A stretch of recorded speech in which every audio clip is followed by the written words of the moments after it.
In this video, we'll teach you the process of property investing in Australia so you can use data, research and proven methods to pinpoint the most promising suburb for your next investment. Hello, property navigators.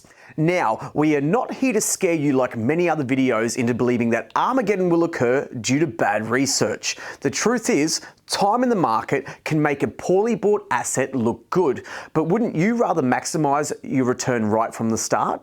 So to do this, I'm going to show you two things. Number one, finding data using the macro to micro method. I'll show you how to look at a whole country and then zoom in based on specific criteria to study the details of specific areas and what makes them great potential opportunities. And number two, interpreting the data with two essential research formulas. Because after you collect this data and research, you need a way to interpret it to actually make a decision. We're going to cover that at the end of this video. By combining these two elements together, you can analyze and time markets more effectively. This increases the probability of maximizing your return of invested capital, allowing you to identify property markets which best suit the performance you are seeking, such as property markets with the best potential for short-term, high capital growth rates with strong yields. But before diving into research and data, it's crucial to understand why we're actually doing it. Simply put, we're using this data to identify suburbs about to enter a growth phase. And this leads back to the old equation of supply and demand, or what is called housing fundamentals. If current and incoming supplies such as houses for sale and new construction cannot keep up with demand, then you have a solid foundation for a market that may be about to enter a growth phase. Mix in positive demand fundamentals such as population growth, new infrastructure and an affordable market, and things are starting to really look good. To unpack these housing market fundamentals, we need to break them down into a system that is easily followed. We find taking a zoomed out to a zoomed in approach at a macro, meso and micro level is most effective. But before we get started researching at the first phase, the macro phase that is, we need a few things prepared. These are your plan, strategy, and budget. We have this video which covers creating a plan and strategy, which we recommend you watch directly after this video. Once you have your plan, strategy, and budget sorted, you need to pick the property market and asset type you will be focusing on. Once these have been selected, we can move into our first research phase at the macro level. What is research at the macro level? Well, it is used to determine which state or territory in Australia is exhibiting the strongest economy by analysing the health of the budget, the key major infrastructure projects, and population growth. Here's some free and publicly available resources to help you get your research started at the macro level. We have the Heron Todd White Property Clock, CBA's State of State reports, and CoreLogic's monthly housing reports. These resources do the heavy lifting for you by comparing markets against their strong infrastructure expenditure, income and population growth, and they essentially rank these major capitals on these metrics. Now, how to apply this research? After reading through these reports as we did, you will find that Brisbane, Perth and Adelaide are the standout markets due to their affordability, tight supply and healthy economies. If you are looking to buy an established property in a metro market, these three capitals would be a good starting point. Of these, Brisbane is currently receiving a higher proportion of internal and international migrants than Perth and Adelaide. Once we've picked our state, we can then move on to the meso phase of our research. Here at the meso phase, we consider what locations within these states are benefiting most from these macro level influences of demand. A normal practice is to analyse locations at a statistical area 3 or an SA3 level. SA3s are a mid-level classification. So they're smaller than local government area localities such as the Brisbane City Council region, but larger than individual suburbs, which is a perfect sample size to compare and analyse. If we have to, we can analyse at the local government area, but the wider area makes it almost impossible to compare trends in demographics, sales volumes and median values.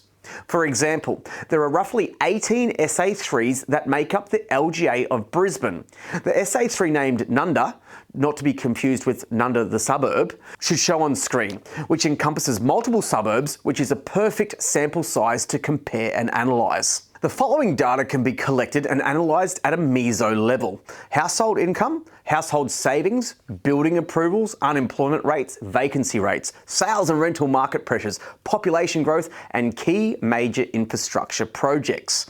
Some free publicly available resources to collect research data are the Australian Bureau of Statistics Quick Stats reports, local government websites, and major pipeline reports at state level. For example, in Queensland, we have a major pipeline report which shows all publicly and privately funded projects. Now, before diving into applying this research, here's a quick heads up. We're just scratching the surface today. To thoroughly cover everything, honestly, would need days to teach it. So instead, we're going to share what you need to get started today. At the Miso level, we're using research to predict where changes in the dynamics are likely to cause future housing price movements. Researching and understanding the following indicators will help you predict where changes in future housing price movements may occur. Number one, compare previous data trends. For example, you can use census data from the Australian Bureau of Statistics and compare 2021 to 2016 and 2016 to 2011 to see if demographic data such as income and savings growth is improving in these households. Is the percentage of rental and mortgage repayments to total income making these areas more or less affordable? Number two, compare the past 10 years' performance of an area against the current performance in the past 12 months. When compared, is the average per annum growth rate higher or lower than the previous 12 months? If the per annum growth rate is higher than recent years, capital growth or rent increases are likely. Number three, are data trends such as building approvals, vacancy rates, and unemployment rates trending down or remaining at an acceptable level? Number four, look at median sales price data. Start to understand which markets match your budget. Now let's zoom into the final level, the micro phase of our research. At a micro level, we are finally down to the suburb level. Your objective here is to shortlist a number of suburbs that align with your end goal, current buyer's brief, and your budget. To do this, we compare trends and how they interact due to local property market and rental market pressures. Elements we can look at include median sales, sales volumes, days on market, asking prices, inventory levels, vacancy rates, yields, median sale and rental prices. Now, getting into our research resources. Some data that is freely and publicly available to conduct this research are SQM Research, realestate.com, CoreLogic Reports, DSR data, and the Australian Bureau of Statistics. Now, how we apply this research? Well, knowing how trends interact is important, but remember, never make a decision based on only one data point. Let's use the following example using median price and days on market.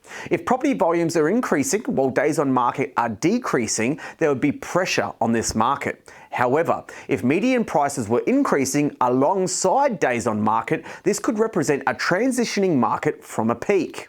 This is a fraction of the trends that you can plot against one another, but further examples exceed the scope of this video and most likely the time you have available to do this research yourself, unless you plan to become a property market analyst. Once we've collected all this data, we need to be able to interpret it into decision-making information. So as promised, I'm going to show you an incredibly useful calculation that can give you the tools to effectively understand a suburb's current and future market conditions.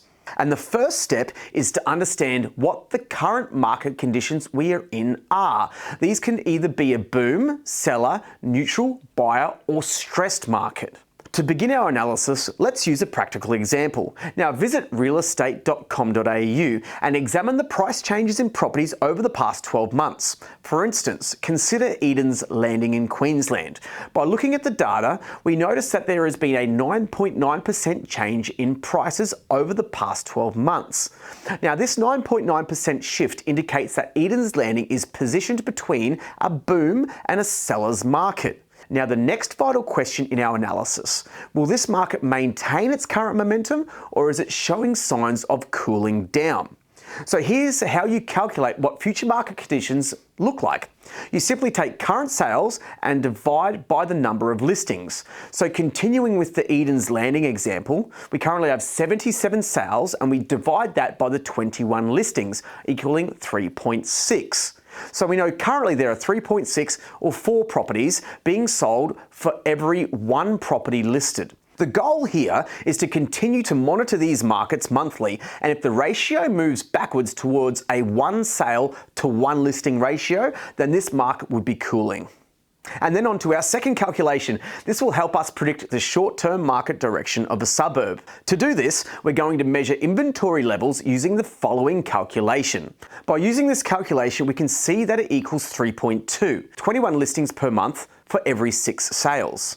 So we find out that there is 3.2 months of supply based on the current sales per month. So we can reasonably assume if demand remains steady or increases, the supply, which is relatively low, might not be sufficient to meet the demand, potentially leading to upward pressure on prices. Well, there you have it. A flyover with a sprinkle of some more in-depth explanations and calculations you can use right now to effectively find banger suburbs using a top-down research approach. Now, if you're not thinking to yourself, holy shit, that's a lot, well, I'd be worried if it wasn't your reaction, to be honest. So don't fear, that's why Property Navigation exists. We have a research division that analyses more than 500 suburbs right across southeast Queensland, with the information touched on in this video being just the tip of the iceberg. So do you want to know more? Pick up the phone, our number's in the description below, and we'll have a chat with you guys anytime to go through any of this information or any other questions you might have. Until next time, happy property navigating.